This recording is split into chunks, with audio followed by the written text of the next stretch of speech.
This is TWiT. When it comes to podcast apps on Android, this is the one I hear talked about the most, and it just so happens to be the one I use every single day. Pocket Cast's greatest asset in my mind is its approach to design. Sure, everything is bright, with bold colors and nice large podcast thumbnails, but that's a testament to the fact that Pocket Casts is incredibly capable. Even with the power of the app, things feel uncluttered and intentional.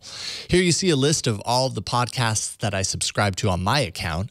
Badges on each podcast show how many unplayed episodes I have inside that show.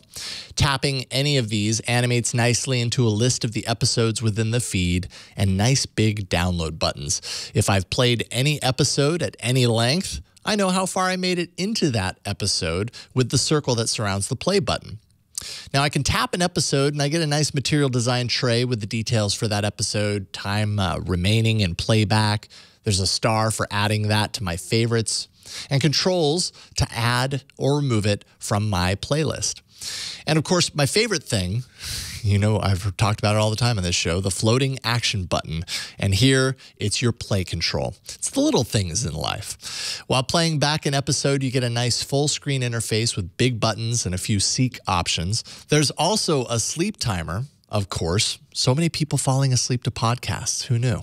And there's this audio effects section. This is really cool. This is for playback speed controls, of course, but also the ability to remove silence from your shows, which results in a shorter episode. It just snips little bits of silence away.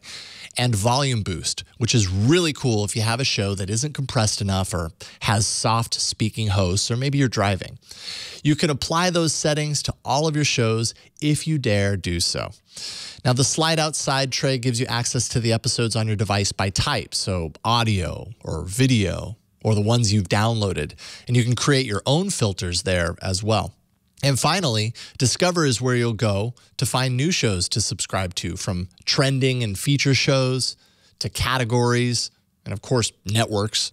Now, the settings cover the bases here, from auto download options to notifications when new episodes post, to my favorite, Device Sync, which works incredibly well when you sign in. Not to mention, Pocket Casts has a web client, so you aren't locked into your mobile device when you want at your media. Find Pocket Casts now for $3.99 in the Play Store.